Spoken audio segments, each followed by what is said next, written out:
Hi friends, ഇന്ന് ബീട്രൂട്ടും മുട്ടയും കൊണ്ട് ഒരു തോരൻ്റെ റെസിപ്പി ആയിട്ടാണ് വന്നിട്ടുള്ളത്.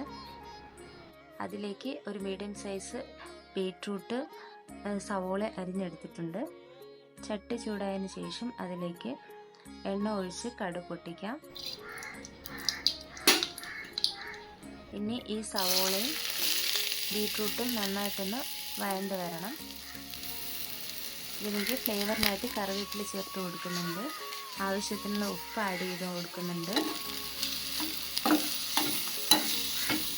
ഇനി ഇത് അടച്ച് വെച്ച് ലോ ഫ്ലെയിമിലൊന്ന് വേവിക്കും. ഇതിലേക്കുള്ള അരപ്പ് തയ്യാറാക്കാം. അതിലേക്ക് ഒരു പച്ചമുളക്, കുരുമുളക്, തേങ്ങ, വെളുത്തുള്ളി, നല്ല ജീരകം, മഞ്ഞൾപ്പൊടി എന്നിവ ജസ്റ്റ് ഒന്ന് ക്രഷ് ചെയ്ത് എടുക്കാം. ഇപ്പോൾ ബീട്രൂട്ടെല്ലാം നല്ല രീതിയിൽ വെന്ത് വന്നിട്ടുണ്ട്. അതിലേക്ക് അരച്ച് വെച്ച അരപ്പ് ചേർത്ത് കൊടുക്കാം.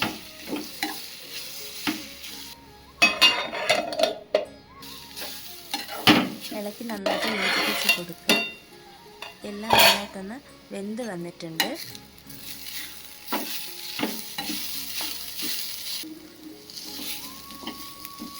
ഇനി ഇത് 4 സൈഡിലേക്കൊന്ന് ഒതുക്കി വെച്ചിട്ട് അതിലേക്ക് വെളിച്ചെണ്ണ ഒഴിച്ചു കൊടുക്കാം. ഇതിലേക്ക് 2 മുട്ട ആഡ് ചെയ്ത് കൊടുക്കാം.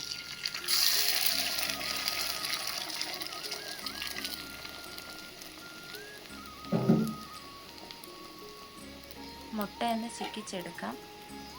എന്നിട്ട് ഈ ബീട്രൂട്ടും മുട്ടയും നന്നായിട്ടൊന്ന് വെന്ത് വരണം. ഇപ്പോൾ മുട്ടയിലേക്ക് ആവശ്യമുള്ള ഉപ്പ് ആഡ് ചെയ്ത് കൊടുക്കുന്നുണ്ട്. ബീട്രൂട്ടും മുട്ടയും കൂടെ നന്നായിട്ടൊന്ന് ഇളക്കി യോജിപ്പിച്ച് കൊടുക്കാം.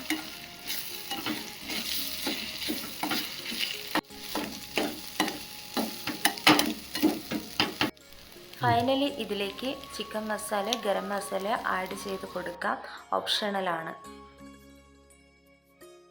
സ്വാദിഷ്ടമായ ബീട്രൂട്ട് മുട്ടത്തോരൻ ഇവിടെ തയ്യാറായിട്ടുണ്ട്. എൻ്റെ വീഡിയോ നിങ്ങൾക്ക് ഇഷ്ടമായ ലൈക്ക് ചെയ്യുക, ഷെയർ ചെയ്യുക, സബ്സ്ക്രൈബ് ചെയ്യുക.